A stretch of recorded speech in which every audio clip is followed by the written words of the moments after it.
Hi everyone, good morning, welcome back to my new blog.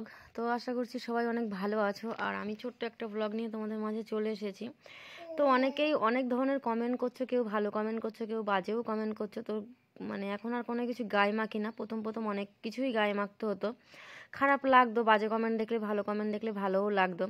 তো কী হচ্ছে, ইদানিং দেখছি কমেন্টগুলো অনেক বাজে বাজেই করছো। তো যাই হোক, তাদেরকে উদ্দেশ্য করে বলবো, কাউকে এরকম বাজে কথা বলার আগে 2-4 বার ভেবে নেওয়া উচিত। কারণ কি, আমি হয়তো 2-5 মিনিটের সারাদিনের এটাই শেয়ার করি, কিন্তু ভালো খারাপ সব মিশিয়েই তো জীবন, তাই না? সব কিছু তো আর শেয়ার করা সম্ভব হয়ে ওঠে না। 2-4 মিনিট হয়তো তোমরা কী বোঝো একটা মানুষের ভিতরে, আমি বুঝে পাই না। তো যাই হোক, সকাল সকাল চলে এসেছি স্নান দান করে পুজো পার্বণ পুজো করতে।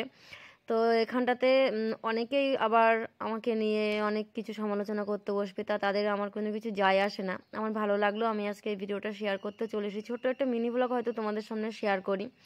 তো তার মধ্যে তোমরা কি খুঁজে পাও আমি জানি না, নেগেটিভ কমেন্ট কোথা থেকে চলে আসে সেটাও আমি বুঝতে। আবার এটাও বলছো সারাদিন আমি ভিডিও পোস্ট করতে থাকি, ফটো পোস্ট করতে থাকি, এই নিয়েও তোমরা কথা বলছো। অ্যাকচুয়ালি তোমরা কি আমার প্রতি হিংসা করো নাকি জেলাসি ফিল করো, আমি বুঝতে পারি না।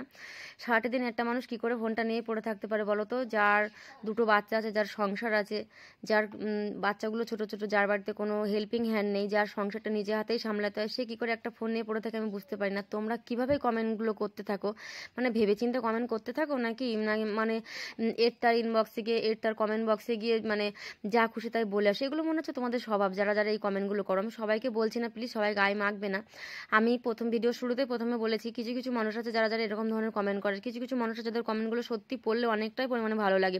তো তোমাদেরকে এভাবে বলবো, কাউকে ভালো কথা না বলতে পারো এরকম কারোর কমেন্ট বক্সে গিয়ে খারাপ খারাপ কথা অবশ্যই বলে এসো না। কার কি সংসার আছে না আছে, যে যার নিজের ব্যাপারে, সবারই সংসার আছে, সবারই জীবন আছে। তাই নিজের যে রাগটা, নিজের যে ফ্রাস্ট্রেশন, সেটা সবার কমেন্ট বক্সে গিয়ে না দেখাতে পারো। নিজের রাগটা নিজের উপরে ছেড়ে দাও না।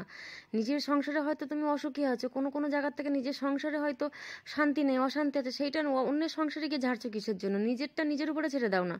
বারবার একই কথা বলছি, নেক্সট টাইম থেকে আর কখনো যেন কারোর কমেন্ট বক্সে গিয়ে, শুধু আমার কমেন্ট বক্সে নয়, কারোর কমেন্ট বক্সে গিয়ে যেরকম বাজে বাজে কথা বলো না। তো যাই হোক ফ্রেন্ড, আমি সবাইকে উদ্দেশ্য করে বলিনি, আমার কথা কেউ গায়ে মাখবে না। আবারও সরি চেয়ে নিচ্ছি। সবাই অনেক ভালো থাকো, সবাই সুস্থ থাকো, টাটা, বাই বাই। দেখা হচ্ছে নেক্সট ব্লগে।